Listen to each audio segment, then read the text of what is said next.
Hello everyone, welcome to the round classes. हम लोग last class में salient features of the constitution discuss कर रहे थे, उसी को आगे बढ़ाते हैं। तो जो next silent features of the Indian constitution अपने को देखना है वो है directive principles of state policy, जिसको डीपीएसपी भी बोलते हैं। सॉरी, डीपीएसपी भी बोलते हैं। Directive principles of state policy का क्या मतलब है, ये देखिए, आपको नाम से ही समझ में आएगा। Directive principles of state policy. Directives मतलब क्या होता है? डायरेक्शन। प्रिंसिपल्स तो आपको पता ही है, और स्टेट पॉलिसी पता है। मतलब जो स्टेट पॉलिसी है, स्टेट पॉलिसी जो है या फ्यूचर में जो बनेंगी, उसको एक डायरेक्शन देने की कोशिश की गई है। इन द सेंस, जो जो भी फ्यूचर की स्टेट पॉलिसीज बनेंगी वो इस डायरेक्शन में बने, वो इस प्रिंसिपल्स, इस डायरेक्शन प्रिंसिपल्स को फोकस करके बने। फॉर एग्जाम्पल मैं आपको बताता हूँ, जैसे one of the DPSP is equal pay for equal work. तो बोलने का मतलब ये है कि फ्यूचर में जब भी गवर्नमेंट लॉ बनाए तो इन डायरेक्टिव प्रिंसिपल्स को देख के बनाए कि ये ऑब्जेक्टिव्स जितना हो सके अचीव हो पाए। जैसे कि है कि रिड्यूसिंग इनइक्वालिटी। तो गवर्नमेंट जो पॉलिसीज बनाए वो डायरेक्टिव प्रिंसिपल्स को मद्देनजर रखते हुए बनाए। आगे ये चैप्टर बहुत ही हम लोग डिटेल्ड में कवर करने वाले हैं। ये बहुत ही one of the important topics है, जो कि मैंने आपको हाई वैल्यू टॉपिक्स का जो स्लाइड्स है उसमें भी एक्सप्लेन किया था। तो आगे तो इसको डिटेल में समझेंगे ही। अभी आप ये समझ लीजिए कि जो directive principles of state policy है, it is one of the silent features of the constitution of India. ये एक यूनिक चीज़ है जो इंडिया के कॉन्स्टिट्यूशन में आपको मिलता है, जो कि बहुत ही रिलेवेंट भी है आपके एग्जामिनेशन के लिए। फिर फंडामेंटल ड्यूटीज़ क्या है, आप नाम से समझिए। फंडामेंटल राइट्स जैसे है वैसे फंडामेंटल ड्यूटीज़ है। फंडामेंटल राइट्स सिटीज़न को मिलती हैं, फंडामेंटल ड्यूटीज़ सिटीज़न को फॉलो करनी पड़ती है। बहुत सिंपल है पॉलिटी, अगर आप ध्यान से सोचोगे, टेंशन नहीं लोगे, आराम से चिल होके पढ़ो, चिल होके समझो। सबसे पहले तो मैं ये बोलूँगा कि एग्ज़ाम का टेंशन तो लो ही मत। पढ़ते टाइम कभी एग्ज़ाम का डर मत रखो मन में। पढ़ते टाइम एकदम चिल होके पढ़ो, शांत दिमाग रखो, एन्जॉय करो। जैसे फंडामेंटल ड्यूटीज़ है, तो उसके नाम पे जाने की कोशिश करो कि यार ये क्या है? फंडामेंटल राइट्स दिए कि फंडामेंटल ड्यूटीज़ है, तो आधा तो आपको वहीं से क्लिक हो जाएगा। अपने क्या करते, अपने इतने डरे रहते हैं, एग्ज़ाम एग्ज़ाम है, पढ़ना है, इतना हवा बना लिया है कि मज़ा मज़ा ही नहीं आता फिर वो प्रेशर है। ज़्यादा प्रेशर मत लो, तो प्रेशर कुकर बन जाओगे। चलो, जोक्स अपार्ट। फंडामेंटल ड्यूटीज़ ऐसी ड्यूटीज़ है जो इंडियन गवर्नमेंट एक्सपेक्ट करती है कि इनके सिटीजन्स जो है वो एडहर करें। कि मतलब आपको अगर फंडामेंटल राइट्स दिए गए हैं तो आपकी कुछ ड्यूटीज़ भी है। फॉर एग्जांपल, जैसे कि पार्क है। अब पार्क में कुछ इंफ्रास्ट्रक्चर है जो सबके लिए है। अब उनको प्रोटेक्ट करना, उनको अच्छे से यूज़ करना भी फंडामेंटल ड्यूटीज़ है ना।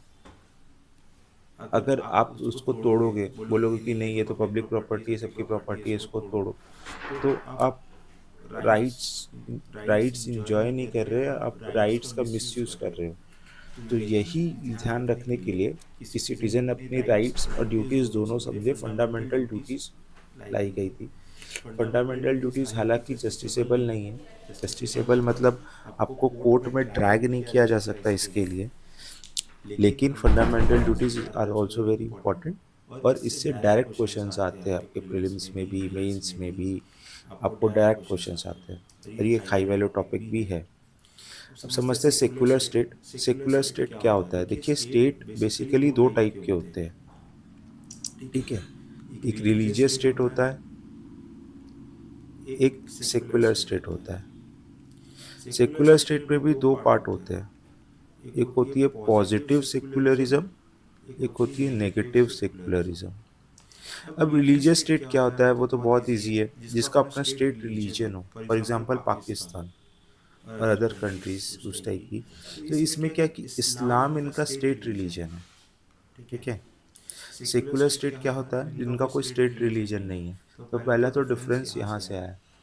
सेकुलर स्टेट में अब इनका कोई स्टेट रिलीजन नहीं होता, जैसे कि इंडिया इंडिया का कोई स्टेट रिलीजन नहीं है, जैसे कि आपका ये समझ लीजिए यूके, इनका भी कोई स्टेट रिलीजन नहीं है। फ्रांस, इनका भी कोई स्टेट रिलीजन नहीं है। अब इन सब में क्या फ़र्क है? जो वेस्टर्न कंसेप्ट है स्टेट रिलीजन का, उसमें स्टेट और ये दोनों अलग अलग है। मतलब इनको इनसे मतलब नहीं, उसको इनसे मतलब नहीं।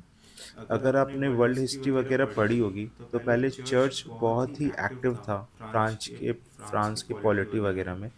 बाद में रिवॉल्यूशन और ये सब होके दोनों को एकदम अलग अलग कर दिया गया।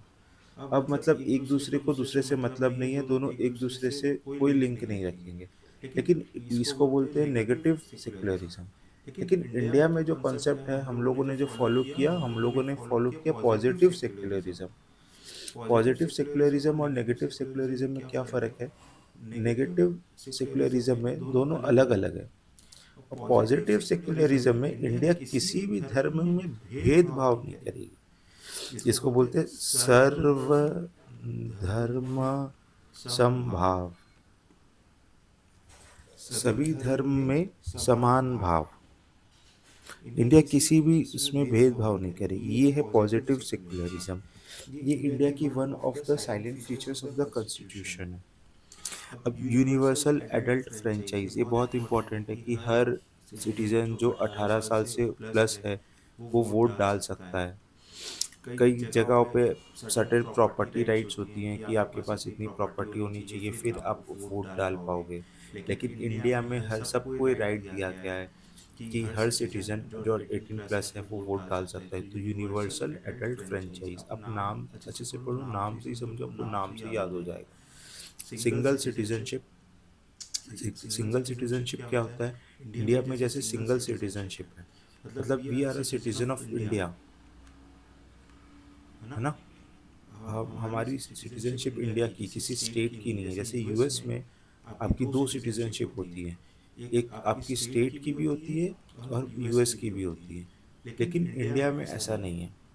इंडिया में अगर आप इंडियन सिटीजन ही हो, आपकी कोई स्टेट की सिटीजनशिप नहीं है। You are the citizen of India, not any particular state.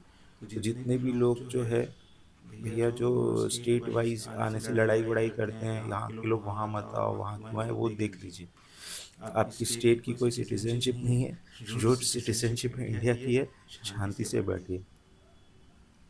Independent bodies, बहुत सारी इंडिपेंडेंट बॉडीज़ है जो इंडियन कॉन्स्टिट्यूशन को हेल्प करती हैं। जैसे कि आपकी बहुत सारी एजेंसीज हो गई वगैरह हो गई, जिसको डिटेल में समझेंगे।